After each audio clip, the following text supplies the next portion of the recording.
L'UPC, c'est clairement le pire item pour de l'investissement, ça montera franchement jamais. Regardez ce qui s'est passé avec l'UPC Dracofeu ou l'UPC Sulfura. Il y en a énormément sur le marché et personne n'en veut, les prix ne montent pas, voire ils baissent. De toute façon, les UPC, c'est le pire item. Eh bien, si vous pensez ça, permettez-moi de vous dire que vous avez tort. L'UPC est un item extraordinaire, que ce soit pour de l'investissement ou pour de la collection. Et quand je dis extraordinaire, prenez-moi au mot. Parce qu'il sort de l'ordinaire, qu'il a ses propres règles, qu'on n'investit pas pareil sur une ETB que sur une UPC, et c'est pour ça que beaucoup de personnes ne comprennent pas l'intérêt de cet objet. Dans cette vidéo, je vais vous expliquer pourquoi est-ce que l'UPC est un item exceptionnel pour la collection ou l'investissement, et ensuite, on fera une tier list des meilleurs aux pires UPC. Et restez bien jusqu'à la fin parce que je vais vous présenter ce qui est selon moi le meilleur item à ne jamais être sorti dans tout Pokémon. Alors tout d'abord, les UPC sont des objets qui sont ultra premium, comme le nom l'indique. Et donc, qui dit ultra premium, dit très onéreux. En général, on est autour des 150, 160 euros le jour de la sortie. Et ça va être une donnée très importante. Parce que comme je l'avais expliqué dans la vidéo sur les boosters sont un item très intéressant parce qu'il n'est pas cher. Et moins quelque chose est cher, plus il peut avoir de croissance. Là, une UPC qui coûte 150 euros, si elle fait déjà x2, on monte à 300 euros, 300, 320 euros. Ce qui est déjà une somme immense. Et donc, ça restreint le nombre de personnes qui pourront l'acheter. Donc effectivement, l'UPC a moins de chances d'exploser comme pourrait le faire une ETB ou bien même plus bas des boosters ou des Tinbox. D'où le fait que les UPC ne soient pas des items simples. Parce qu'on a beaucoup tendance aujourd'hui à juste dire achète tout ce qui sort au prix retail, laisse-le vieillir et ensuite ça prendra en prix. Et effectivement, je pense que ça prendra en prix, mais c'est pas la manière optimum d'investir son argent. Surtout qu'il faut prendre en compte que l'UPC c'est plus un item rare. On l'a vu avec ME2 où il y a énormément d'UPC qui ont été imprimés. Ça a squatté dans les magasins, on a pu en retrouver beaucoup plus tard. Alors qu'à l'époque, ça avait tendance à être un objet plus premium, un peu comme de l'ETB, où effectivement, si on n'est pas là le matin même, c'est compliqué d'en retrouver dans les commerces. Et donc, vous me direz, oui, il y a trop de print, le prix est trop grand, donc le prix ne va pas exploser, etc. Donc, pourquoi est-ce qu'on devrait se tourner vers une UPC? Pourquoi? Parce que l'UPC, justement, c'est le contenu qui est intéressant. Il ne faut pas réfléchir comme une ETB, on va garder un produit scellé. L'UPC, c'est plus intéressant à venir ouvrir. Et c'est un des seuls items qui est intéressant à venir ouvrir, où on aura plus de valeur à l'intérieur que l'objet scellé. C'est comme ça qu'il faut le prendre. Et surtout, dans des périodes de pénurie, il faut se dire que l'UPC, c'est un moyen de mettre la main sur 15 à 18 boosters à un prix record. Ce qui est important de retenir, c'est qu'aujourd'hui, il n'y a pas un autre item qui permet d'avoir des boosters aussi peu chers que l'UPC. Et c'est là qu'est toute la spécificité de cet item. L'autre aspect à prendre en compte, c'est que comme dans les ETB, on a une ou plusieurs cartes promo qui sont exclusives. Et ces cartes-là, effectivement, dans les UPC en général, elles vont avoir beaucoup de valeur. C'est ce qu'on a pu voir sur les dernières UPC, ou sur la Sulfura, on a carrément une carte alternative qui est Stamp, ou bien sur la Dracofeu, on a une méga attaque plus une AR, mais avec une illustration de Shinji Kanda. Et avec le temps, il faut se dire qu'il y a certaines cartes exclusives qu'on pourra que retrouver dans ces items-là et qui vont donc naturellement faire monter le prix de l'UPC. Donc pour faire une petite synthèse de tout ce que j'ai dit, l'UPC, l'illustration dessus, on s'en fout parce que c'est pas un item qu'on a envie de garder scellé. Vous pouvez le faire, mais c'est pas ce que je recommande. Il faut surtout regarder le contenu. Donc on va regarder les cartes promotionnelles et le nombre de boosters et les boosters, de quelle série est-ce qu'ils viennent, est-ce que c'est des bonnes séries, est-ce qu'elles vont monter dans le temps. Je vais donner un exemple de comment est-ce qu'une UPC peut être intéressante. Par exemple, moi, ça fait un moment que j'ai envie de faire de l'ouverture, mais effectivement, ça coûte un petit budget aujourd'hui de faire de l'ouverture. Donc, ce que j'ai fait, c'est pour l'UPC ME2, je suis allé en chercher deux. Il y en a une que j'ai ouverte. Et ce que j'ai fait, c'est que j'ai revendu les cartes promo. Donc, je m'en suis tiré pour 110 euros sur 160 déjà. La boîte avec son contenu, je l'ai revendue 20 euros. Donc, on est déjà à 130 euros. Et donc, pour 30 euros, j'avais 18 boosters pour l'ouverture. Vous imaginez un peu ce que c'est 18 boosters à 30 euros? Alors en revanche, là où il faut faire attention, c'est qu'effectivement ça fonctionne que si on l'ouvre dès les premiers jours. Parce qu'en général, le prix des cartes promo, il baisse, puis il finit par se stabiliser et monter, mais des années après. Donc c'est vraiment dans les premiers jours qu'on peut se permettre de faire ça. La seule petite nuance que je vais mettre, c'est que les boosters sont en loose. Comme je l'ai expliqué plus d'une fois, les boosters en loose, ça n'a pas énormément de valeur. Donc ce qui est intéressant, tu ouvres ton UPC, tu sors les cartes promo. Si elles sont en très bon état, tu les fais grader. Même chez PCA, pas forcément besoin d'aller sur du PSA. C'est pas forcément pertinent pour des cartes qui sont à profusion. Mais tu fais grader en PCA. Si elles sont vraiment en bon état, tu auras un 9,5 ou un 10. donc tu pourras les revendre à un bon prix. Tu revends la boîte et tous les boosters, tu les mets sous Security Seal. Comme ça, pour les personnes qui voudront les acheter à l'avenir, tu as une preuve qu'ils n'ont pas été triés, recollés ou quoi que ce soit. Ou bien à l'inverse, c'est un moyen intelligent de faire du casino et de se dire dans une ouverture, ok, j'aurai 40 €, 18 boosters. Sur les 18 boosters, j'espère avoir une rentabilité et ensuite revendre les cartes ou bien les garder, les faire grader, etc. Donc vraiment récupérer une UPC à sa sortie, l'ouvrir et revendre tout le contenu, c'est directement récupérer de l'argent à J+1, J+2, J+3.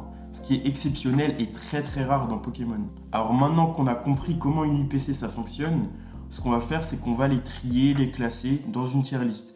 Parce qu'attention, elles ne sont pas forcément toutes intéressantes pour de l'investissement. Avant ça, si la vidéo te plaît ou tu as appris quelque chose, ça serait cool que tu laisses un petit like et que tu t'abonnes. Donc là, on commence avec la SPC d'évolution prismatique 8.5. Donc dedans, il y a 15 boosters évolution prismatique. Vous connaissez mon amour pour cette série, vous savez à quel point, selon moi, c'est une série qui va exploser. Aujourd'hui, la SPC, on peut la retrouver à 160 €. Alors dedans, on va avoir 15 boosters évolution prismatique, ce qui nous fait déjà 135 € environ. La carte promo qui vaut aujourd'hui environ 20 € et la boîte 15 €. Donc on est sur 170 €. Ça rejoint presque le prix auquel on va la toucher. Mais étant donné le potentiel qu'a 8.5, moi je vais la mettre dans cadeau de Pokémon Company. Ensuite on passe à l'UPC ME2 qui n'a pas pris beaucoup de valeur. Donc aujourd'hui on est environ à 180 €, ce qui reste assez intéressant étant donné qu'on a 18 boosters dedans, ce que j'ai estimé environ à 120 €. Les cartes qui ont bien baissé qui sont aujourd'hui à 60 € et la boîte pareil qui va être à 10-15 €. Donc on est sur une valeur contenue de 190 €. Donc moi je vais le mettre dans encore intéressant. Pourquoi? Parce que selon moi les boosters sont pas mauvais. On a pas mal de EV et quelques boosters de méga évolution ME1 et ME2. Donc c'est des séries qui sont plutôt pas mal. Cependant on sait qu'il y a eu un nombre de prints qui est démentiel. Plus le fait qu'il y ait quand même des flammes obsidiennes ou bien d'autres séries qui sont pas dingues. Ensuite on passe à l'UPC Dracofeu de épée et bouclier qui est aujourd'hui au prix de 450 € environ. Donc c'est très très cher pour une UPC qui est sortie il y a déjà 4 ans. Alors en termes de cartes promo, on aura les 3 magnifiques cartes de Dracofeu qui sont aujourd'hui entre 180 et 200 €, ce qui est pas mal mais pas non plus exceptionnel. Et 16 boosters de épée et bouclier allant de style de combat à Astre Radieux hors série .5. Donc avec ces boosters, on se situe autour des 170 €, plus les 200 € des cartes promo, plus allez, on va dire 30 € pour la boîte, on va être à 400 € pour une UPC qui en coûte 450. Et franchement, les boosters ne sont pas exceptionnels. Autant les cartes promo sont très bonnes, mais les boosters, on aurait pu avoir mieux sur du épée et bouclier. Donc je vais la mettre en trop cher parce que selon moi, c'est une bonne UPC à récupérer à sa sortie.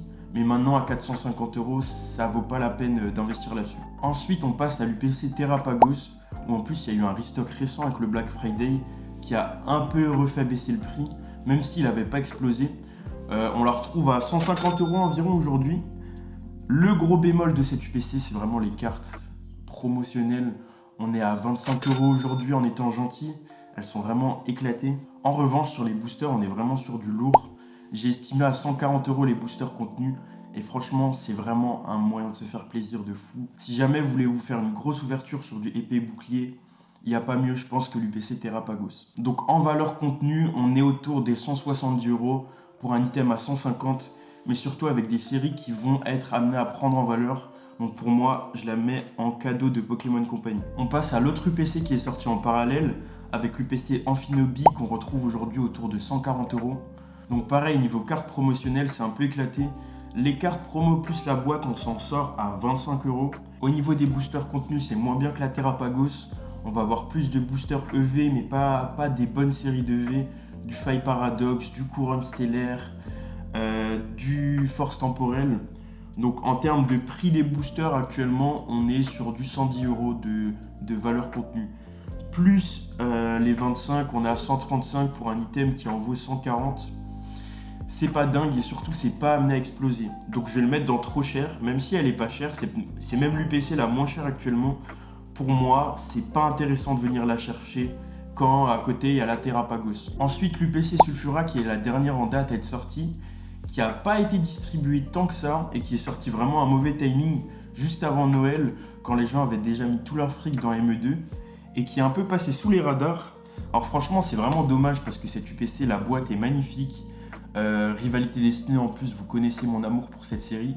Malheureusement, on retrouve que 2 boosters à l'intérieur de EV10, ce qui est vraiment dommage parce que ça aurait pu être une UPC de fou. Franchement, tu prends les mêmes cartes promo, tu mets que du EV10 à l'intérieur, je pense qu'on a top 3 des meilleurs UPC à être sortis. Parce qu'en termes de cartes promo, c'est pas mal redescendu, maintenant on est à 95 € pour les 3, mais ils ont mis une des alternatives les plus populaires de la série, en version stamp en plus, donc franchement niveau carte c'est magnifique. Ensuite pour la boîte on va s'en sortir à 15 € environ, et pour ce qui est des boosters à l'intérieur, on est sur du 115 €. Donc on a beaucoup de séries écarlate et violet, mais pas forcément les meilleures, encore une fois. C'est un peu dommage. Donc pour la valeur contenue, on est à 220 € quand l'UPC, on va la retrouver à 200 € aujourd'hui. Donc j'ai envie de dire, elle reste intéressante, étant donné en plus qu'elle n'a pas forcément été énormément print, plus le fait que la boîte soit magnifique. C'est peut-être la seule UPC que je conseillerais de vraiment garder scellée. Ensuite, on passe à l'UPC 151. Donc c'est une série exceptionnelle, j'ai pas besoin de la présenter. Une des séries les plus hype des 5 dernières années. Et aujourd'hui, on la retrouve à 400 €. Donc on pourrait se dire 400 €, c'est un peu abusé.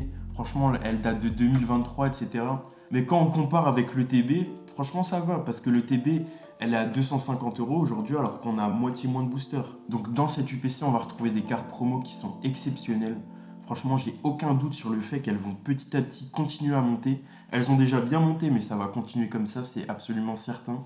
Aujourd'hui, pour les cartes promo de l'UPC, on va être à 180 €. Et avec les 16 boosters, donc tous 151, on va être à 240 €. Plus la boîte qui va être à 20-30 €, on est sur 440 € de valeur contenue pour un item qu'on peut retrouver à 400 €. Et franchement, quand on connaît le potentiel d'explosion, aussi bien des boosters 151 que des cartes promo, pour moi ça part en c'est fou. Parce que franchement, je pense qu'on ne se rend pas encore bien compte de 151, la série de fou que c'est. Parce qu'on a des reprints encore, là on arrive sur la fin des reprints je pense. Donc c'est le dernier moment pour venir en récupérer à prix abordable. Et maintenant on passe donc à l'item le plus exceptionnel de toute l'histoire de Pokémon, avec l'UPC des 25 ans célébration. Avec 130 € de prix retail en France, une UPC contenant 2 cartes métalliques Gold, 2 cartes promo Gold aussi, 18 boosters célébration et 7 boosters épée bouclier. Donc on est franchement sur un contenu inédit qui n'a jamais été vu et peut-être qu'on ne reverra jamais. Donc aujourd'hui on la retrouve à 900 € et j'aimerais qu'on fasse une pause sur ce prix là parce que 900 € ça peut paraître immense, mais en fait aujourd'hui le TB célébration elle est à 400 €. Donc on est quasiment sur la même progression pour un item qui est sorti à 50 € et pour un item qui est sorti à 130 €. Donc à l'intérieur de la boîte on a environ 500 € de cartes promo et 500 € de booster. Donc on revient sur la valeur de l'item scellé finalement. Et franchement, vu la série exceptionnelle qu'est Célébration et l'approche des 30 ans, je pense que c'est un très bon item sur lequel investir. Pour ma part, malheureusement, j'ai pas 1000 € à mettre dans un item et ça représente quand même un certain risque. Surtout aller chercher chez un professionnel parce qu'à ce prix-là, franchement, on peut pas se faire scam. Imaginons que ça soit du recellé ou quoi, on sait jamais. Mais donc naturellement l'item part en c'est fou parce que c'est un item absolument dingue. Voilà, donc j'espère que la vidéo vous aura plu, qu'elle vous aura fait changer votre vision sur les UPC. Si c'est le cas, un petit like, un commentaire, on s'abonne. A plus.